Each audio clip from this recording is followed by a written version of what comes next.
Reporte 100. Bueno, la presidenta electa, Claudia Sheinbaum, ha hablado de que entre sus prioridades está la construcción o la puesta en marcha de trenes de pasajeros en varias rutas en nuestro país. Una de las rutas de las que ha hablado Claudia Sheinbaum, y en el caso de Sonora, Alfonso Durazo también ha dado información, es la ruta del Pacífico. Es decir, pretende la presidenta electa del próximo gobierno federal invertir para la creación de un tren de pasajeros que conecte Ciudad de México, Guadalajara, Culiacán, Hermosillo y Hermosillo, Nogales. Y para hablar sobre trenes, le agradezco a Benjamín Alemán Castilla, socio fundador de Altrac y ex titular de la Agencia Reguladora del Transporte Ferroviario, experto en estos temas ferroviarios, que esté con nosotros esta mañana. Benjamín, ¿cómo está? Buenos días. Hola, Juan Carlos, muy buenos días. Un placer saludarte. ¿Qué se necesita o qué necesitará hacer el próximo gobierno para que haya un tren de pasajeros de la Ciudad de México a Guadalajara, de Guadalajara a Culiacán, de Culiacán a Hermosillo y de Hermosillo a Nogales, Benjamín? Bueno, pues primero creo que vale la pena poner las cosas en perspectiva. Sí. Esta ruta que comentas de Ciudad de México hasta Nogales, efectivamente está seleccionada como una de las 7 rutas prioritarias que el pasado 20 de noviembre de 2023 el presidente López Obrador determinó en un decreto que publicó aquel día, y posteriormente se reiteró durante la campaña por la ahora presidenta electa como uno de los planes a largo plazo para la reintroducción de trenes de pasajeros en el país. Pero más recientemente, hace aproximadamente un par de semanas, que presentó la presidenta electa un plan más detallado, puntualizó que en el sexenio que está por comenzar estarían atendiendo principalmente 3 rutas, ¿no? Ciudad de México a Nuevo Laredo, Ciudad de México a Guadalajara y de la IFA, el aeropuerto Felipe Ángeles en la Ciudad de México, a la ciudad de Pachuca en Hidalgo, ¿no? Sí. Entonces, se comenta pues que la ruta México-Guadalajara es una parte del proyecto más amplio que llegaría hasta Nogales eventualmente, pero en una primera etapa estarían únicamente pensando en llegar a Guadalajara. Y pues puntualizan que el tramo por el cual estarían iniciando los trabajos sería en el tramo de Irapuato hacia la ciudad de Guadalajara, ¿no? Entonces, digamos, en específico, más recientemente, la presidenta electa ha hablado de la ruta hasta Guadalajara, con una posible extensión futura, sin determinar cuándo, hacia Sonora, hacia Nogales. Sí, hubo una declaración este fin de semana de la presidenta electa del 21 de julio, bueno, de este domingo pasado, que en donde, bueno, confirma esto que nos dice Benjamín Alemán Castilla de las prioridades que tiene en construcción de trenes para el próximo gobierno, y que, bueno, de alguna manera iniciarían esta ruta. ¿Es viable esta ruta a Nogales? ¿Está justificado? ¿Ya existe? ¿Qué tendría que hacerse adicional a lo que ya existe en materia de infraestructura para conectar un tren hasta Nogales, Benjamín?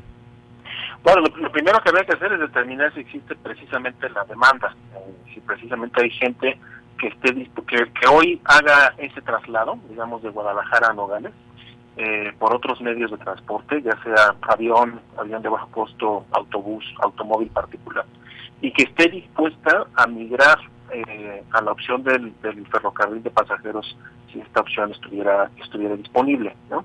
Entonces eso nos dará una idea de qué tan necesario es este proyecto para esta ruta.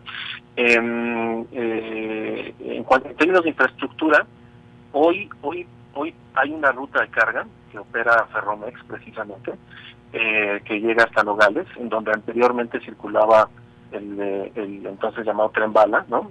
Tren de pasajeros, y hoy se utiliza únicamente para transporte de carga.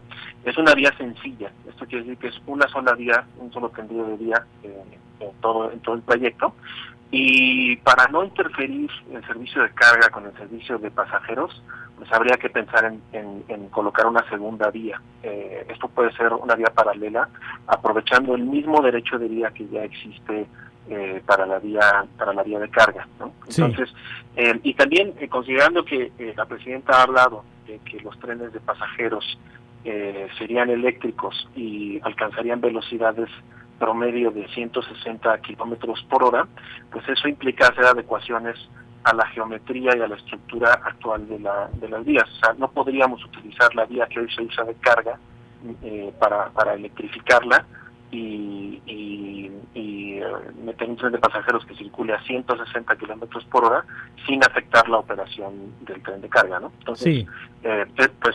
Implicaría hacer esas adecuaciones en la infraestructura y por lo tanto hay que hacer los estudios de costo correspondientes. Hay inversión privada, habría inversión privada interesada en entrarle a este tema, porque también el decreto de noviembre del presidente López Obrador emplazaba a los actuales concesionarios a manifestar si estaban interesados en entrarle al tema del tren de pasajeros. De lo contrario, el Estado mexicano se haría cargo. ¿Hubo intención? ¿Ha habido manifestación de capital privado de entrarle al tren de pasajeros? Al momento pues no sabemos de empresas, sí, además de las concesionarias de carga, que hayan manifestado su interés, ¿no? por operar, por brindar el servicio de pasajeros. Yo creo que depende mucho de qué modelo se escoja. Si la idea es compartir la misma infraestructura, o sea, utilizar la misma vía para carga y pasajeros, lo más razonable, lo más eficiente sería que fueran las mismas concesionarias de carga las que operaran el sistema de pasajeros, con tal de hacer la convivencia entre ambos servicios más eficiente. Eso minimizaría pues los costos de operar con un tercero que estuviera dotando el servicio de pasajeros a la par de otra empresa de servicio de carga. Pero si la idea es utilizar el derecho de vía para atender una vía nueva que no interfiere con la operación de carga, entonces ya es un modelo de operación distinta, en donde podrías meter a un tercero independiente, ¿no? Y ahí es donde está el problema, creo yo, porque el transporte de pasajeros en ninguna parte del mundo es rentable. Entonces, pues serán pocas las empresas que lleguen a mostrar un interés si no hay una garantía, un respaldo financiero claro y seguro de parte del gobierno. Esto es, tendría que haber un flujo de un subsidio, ¿no? Pagar pues el gobierno porque este servicio estuviera operando de manera constante. En ninguna parte del mundo entonces hay un tren de pasajeros que sea rentable. Son muy pocos, son contados los casos, en algún momento, y además no es que sean siempre rentables, ¿no? Pero ha habido periodos en los cuales, por ejemplo, el corredor de la costa este en Estados Unidos que opera Amtrak, que conecta las ciudades de Boston con Washington D.C., en algún momento ha salido en números positivos, ¿no? Se habla de que algunos trenes de alta velocidad en Japón también han tenido algunos resultados de esa naturaleza, y probablemente el tren de alta velocidad también de Madrid a Barcelona, pero son casos muy contados y son situaciones diferentes, ¿no? Sí. El corredor en la costa este de Estados Unidos es un corredor sumamente denso que conecta a ciudades muy importantes, Nueva York, Boston, Washington D.C., y los otros son trenes de alta velocidad, que es un modelo diferente de transporte. Quiere decir que en todo el mundo los estados, los gobiernos subsidian. Sí, de alguna u otra forma, ya sea a través de una compensación por una tarifa, ¿no? O a través de hacerse cargo del mantenimiento de la infraestructura, ¿no? En México el modelo que tenemos es un modelo integrado verticalmente, en donde el que opera el servicio, en este caso de carga, es el mismo que se hace cargo del mantenimiento de las vías. En Europa esto no es así. En Europa hay una empresa, normalmente en su mayoría propiedad del Estado, que es la que se encarga de mantener y operar la infraestructura, de dar el acceso abierto a los operadores del servicio. Sí. Entonces sí, es un modelo distinto. Sí, la presidenta electa habla ya de recursos para el próximo año, de 300,000 millones de pesos, pero ahí mete trenes y mete programas sociales y mete obras prioritarias. Yo creo que una sola ruta costaría más de eso, ¿no? Sí, de hecho, cuando presentaron estas 3 rutas, la ruta de Ciudad de México a Nuevo Laredo, si no mal recuerdo, se habló de 400,000 millones de pesos por 1,200 kilómetros de extensión, ¿no? Esto nos habla de un costo aproximado por kilómetro de 330 millones de pesos por kilómetro, ¿no? Son cifras muy similares a las que vimos en el Tren Maya y en el corredor del Istmo de Tehuantepec. Para el tramo de Irapuato a Guadalajara, son aproximadamente 250 kilómetros, y se habla de un presupuesto inicial de 55,000 millones de pesos, lo que deja el kilómetro de vía en alrededor de 220 millones, ¿no? Entonces, esos son más o menos los rangos que están pensando va a costar estos proyectos, ¿no? Entonces, podríamos extrapolar esas mismas estimaciones para ver cuánto costaría hasta Nogales. Sí. De entrada en el territorio en Sonora, pues estamos hablando de aproximadamente 700 kilómetros, ¿no? Desde la frontera con Sinaloa hasta Nogales. Sí, estación Don Nogales, exacto. Entonces estamos hablando de unos 200, 300 millones de pesos, algo así, ¿no? Sí, exactamente. Sí. Pero todo eso son estimaciones, al momento son paramétricas, o sea, sí. son para darnos un orden de magnitud. Para saber realmente cuánto costaría, pues se tiene que completar lo que la presidenta electa ya comentó que están haciendo ahora, que es determinar la viabilidad de utilizar el derecho de vía existente. Eso, si puedes utilizar el mismo terreno, pues eso te ahorra muchos costos, ¿no? Claro. Y también dependerá si realmente quieren que el tren sea eléctrico o lo pueden sustituir por un tren diésel eléctrico, también son costos diferentes.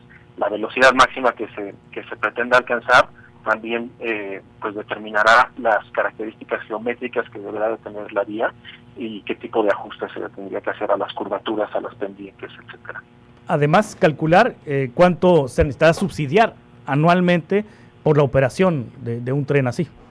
Efectivamente, porque hasta el momento hemos hablado únicamente de costos de construcción, ¿no? Exacto, sí. A eso hay que sumarle, como bien dices, el mantenimiento y la operación en los años siguientes. Sí, pues es un dineral, a ver de dónde sale tanto dinero, Benjamín Alemán Castilla, con tantos compromisos que se están echando a cuestas, ¿no? En el gobierno. Estamos hablando de los programas sociales, estamos hablando de la refinería, estamos hablando del Tren Maya, de Mexicana inclusive, Benjamín, Mexicana que no levanta, ¿no? Efectivamente, y justamente hoy sale una nota en donde la presidenta dice que no va a haber aumentos a los impuestos, sí, que no va a haber aumento a la deuda. Entonces, pues genera más expectativas, ¿no? Por saber de dónde van a salir los recursos que se necesitan para echar a andar todos estos proyectos y mantenerlos que la administración saliente está dejando ya en curso, ¿no? Claro. Benjamín Alemán Castilla, muchas gracias por ayudarnos a entender lo que la presidenta pretende en materia ferroviaria, socio fundador de Altrac y ex titular de la Agencia Reguladora del Transporte Ferroviario. Estamos en contacto, si le parece, Benjamín. Claro que sí, Juan Carlos, muchas gracias por el espacio. Gracias. Reporte 100.